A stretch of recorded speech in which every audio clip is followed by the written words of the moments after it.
If I'm healthy on the inside, it should show on the outside.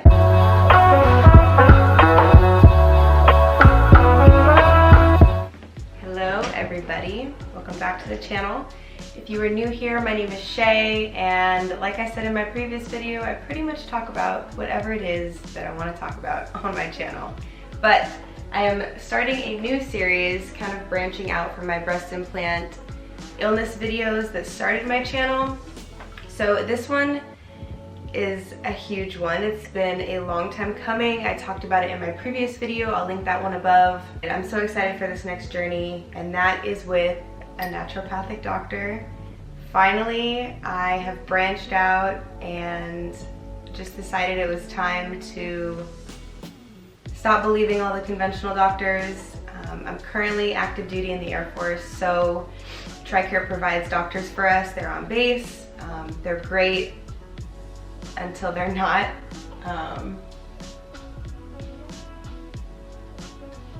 There's people taking a picture of our house. We're in like a newer development, and so people will drive by. I don't think they can see me. I used to think it was really creepy, but now I'm like, they probably like our house. They're probably gonna go back to the model home and tell them that's the one that they want.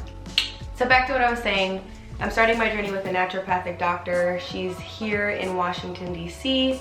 But the good thing is, with COVID, she's doing all virtual appointments, so I can literally FaceTime her. So I don't have to like get ready and go to an appointment and see her all the way in DC, which is a very long drive from where we currently live. So that's the good thing about her, is that we can just do virtual appointments.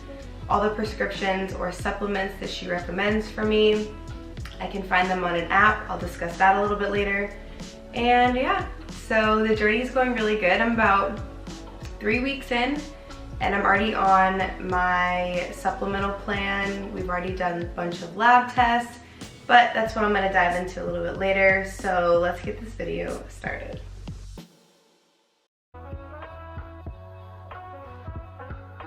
So if you're newer to the term of naturopathic doctor and you're not really sure what that means, naturopathic doctors use natural remedies to allow your body to self-heal or heal itself. My doctor's motto is, healing begins by curing the cause, not treating the symptoms. I really like that. That really stuck out to me. That was the whole point of me going to the doctors to begin with, to try to fix whatever's going on in my body. So for her to have that motto really kind of allowed me to connect with her and feel like, okay, this doctor's gonna listen to me, she understands, and that's exactly what she did. And from the beginning, from our first consultation together, like, she's been nothing but wonderful, and she's just incredible. I will link her information down below. I'm gonna talk about a couple things in this video. I'm gonna talk about why I chose a naturopathic doctor, the test that I had done, the results that I got back just recently, what I'm learning so far, and what supplements I'm currently taking. As a disclaimer, I am not a doctor. I am following the guidance of a licensed naturopathic doctor. So whatever you see or you hear me say on my channel, this is what's working for me. And I still highly recommend you talking to your own doctor or finding your own naturopathic doctor if that's what you're into. Because what works for one person isn't necessarily going to work for another. So I would hate to be the one to promote all these things to you and then they not work, and then you come back and you're like, why don't they work? But that's why you should always talk to your doctor yourself, and don't follow YouTubers' guidance who are not licensed doctors. Just sharing my experience. Now it's time for a chat, because I feel like I'm not the only person who has gone through this, who is going through this. Like, why do we have to be thrown all these medications to fix something that like something deeper is going on? Because my thing is if I'm healthy on the inside, it should show on the outside. So after going to a conventional doctor for a couple of years now and really not getting the answers that I want to hear, or at least being acknowledged for realizing like something else is going on deeper in my body, and I trust my gut and I trust my instinct and I know that there's something wrong, But when you continually go to doctors who won't listen to you, and they'll continue to tell you like, no, we're just gonna put you on birth control because your testosterone is really high, or you have excess estrogen, or they're not looking at things from the perspective of, sure, I'm not within the range for something, but I'm super close, and it's not flagged on the labs, or it's not bold. So it's just looked over, and it's just like, oh, well, you're not in that range, so you're fine. My issue can be healed naturally. I feel like I don't have to be put back on birth control, which, while it fixed my acne, it gave me severe migraines, and it made me feel like trash. So like, why do I have to choose one or the other? Like, isn't there a way that we can heal the source and like identify things that are really going on in my body, instead of just using a bandage to cover up an issue that's really just gonna cause more issues down the road anyways? Like I said, something just didn't feel right in my gut. I just wanna say to whoever's like really having a hard time having a doctor just genuinely listen to them, or if you have a gut feeling that there's something wrong in your body, like, don't stop, like really advocate for yourself. I found a naturopath who works in Washington, D.C. We kind of talked about some of the things that I wanted to fix within my body. Number one was being my acne. We discussed my gut health. That was really important to me because I think that the gut to skin connection is very relevant, and I feel like whatever you eat, in my case, will show up on my face if it's not something that I'm supposed to be eating. We really just talked about overall health in general, and I also expressed my concerns with wanting to get another food sensitivity test done, because she had told me that your food sensitivities can change, they can evolve over time. So from there, she put in 3 tests. The first one was candidiasis finger stick test, and along with that test, I also got the 186 IgG food sensitivity panel. The only thing that TRICARE covered was my labs. So she put those 3 tests in for me, and then we waited for about 2 weeks, and then we set up a follow-up appointment, and then from there, she gave me my results. So let's go over those a little bit. I had a 104 reading for the Candida test. I had abnormal MONA, which is multiple of normal activity. So anything greater than 100 basically means that you have some sort of overgrowth. I mean, you're obviously in an overgrowth, but she says that she's seen that number in the 500s. So the food sensitivity panel came back with, I have a food sensitivity to chicken. Guess who's been eating chicken almost every other day? I also have a food sensitivity to perch, which is not a fish or shellfish that I was even aware existed, so I had not been eating that. Also like grains and starches, so we're looking at amaranth, buckwheat, hops, and quinoa. I didn't really eat too many of that. I'm not really like a big rice eater. I had quinoa like once in a while, but it wasn't enough for me to be like, oh no, I have to cut it out of my diet. I also have a kelp sensitivity, mushroom sensitivity, turnip, not a big deal to me. Chickpeas I had definitely been eating, and if you look, there are numbers next to these, and there's a reference range down below. She said that usually the numbers, or the class 1s, we're gonna eliminate for now, and that you can eventually bring back in. Class 2 through 3s, she said, we can try to put them back in your diet eventually, but it's probably best just to like ixnay on them altogether.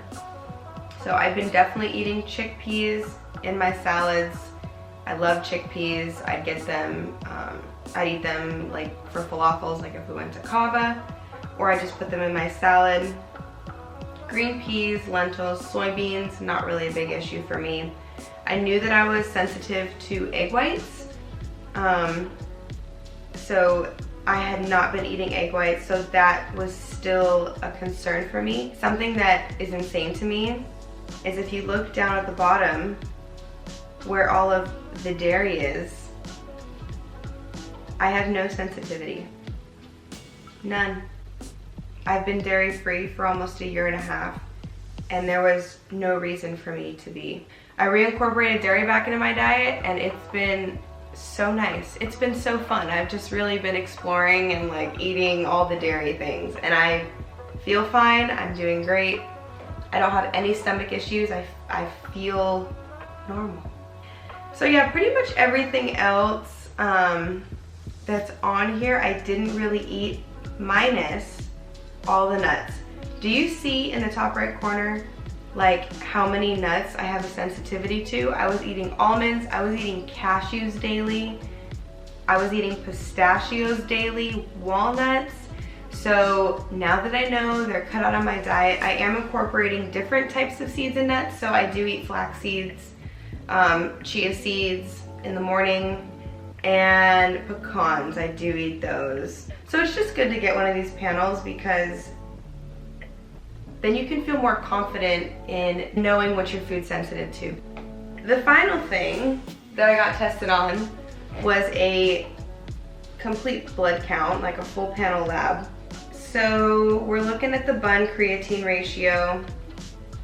She said that it's low. She said that it wasn't really something to be worried about. She thought that I was most likely dehydrated because I got the test early in the morning, I was fasted.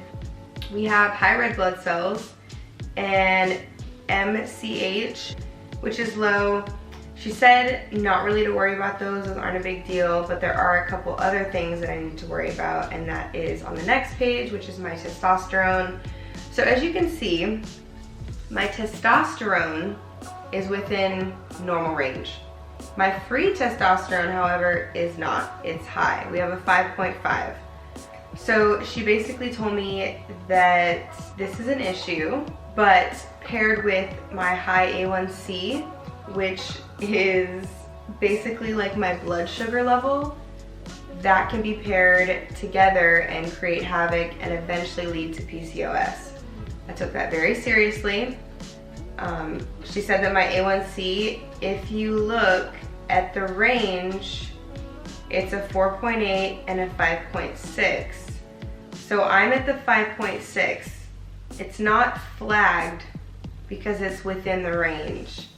She said that most conventional doctors will see this and they'll be like, oh, you're within the range, like you're fine. And that's exactly what happened with me. But she said that I'm literally 0.1 away from being in the pre-diabetic phase. I'm over here like, what? So typically symptoms of PCOS include menstrual irregularity. I don't have that. My periods come like on the dot every month. I don't have excess hair growth. In fact, I have like this receding hair thing going on right here. So I asked my doctor about it. She said that most likely it's due to my high testosterone. So some things that I had learned through this whole process is I'm 0.1 away from being pre-diabetic. That means my insulin levels are too high, and I think that that's attributed to the fact that I am constantly snacking. I'm not allowing my body to break down the food, break down the glucose that I'm eating, and so it's turning into insulin resistance because I'm constantly snacking and my blood sugar is always on the height. So I am learning to eat 3 meals a day, still drink lots of water, and then lower the carbs, just to keep carbs and sugar, to keep the glucose levels down from both of those things. So that's something that I'm doing. I'm noticing a little bit of a difference. My body's not used to not snacking, so I feel like mentally like I'm hungry, but my stomach isn't hungry. So I'm not starving myself. I'm definitely still eating, but I have noticed a difference with that. Just allowing my body to process food, give myself a rest. I also learned that I have a little bit of leaky gut going on. She checked my liver enzymes as well, said that they're a little funky, so this supplement that she gave me should be able to help me, like restore my gut microbiome and really help my liver perform at its top function of how it used to. I also have high free testosterone, so that's also being addressed with supplementation.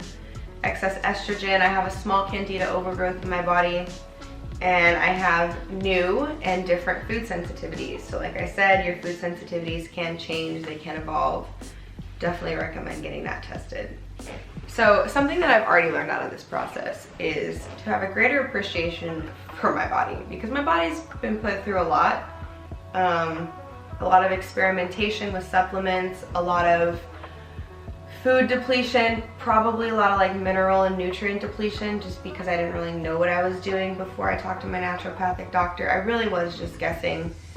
I just wanted to feel better, so I was going on YouTube and listening to all these people who didn't have the degree, or you know, it only worked for them. So I was following guidance from somebody who wasn't a doctor.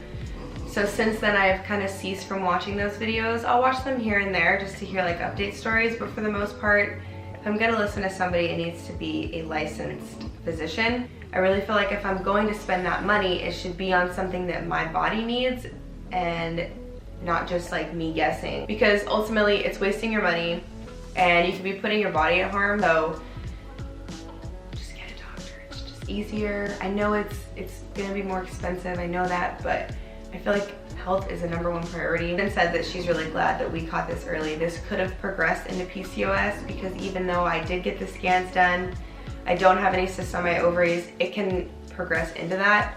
So she's like, kudos to you for, you know, taking your health into your own hands, reaching out and really trusting your gut and getting tests done that needed to be done. Otherwise, I just would still be on birth control. I'm really grateful that I trusted my gut, I trusted my instinct, because ultimately it led me here. It led me to finding out things that are like essential to my health that I needed to know for my health. And I really want to, you know, push that out into the world and be an advocate for that. Really take care of yourself, and don't just take one doctor's answer as the all-being one answer.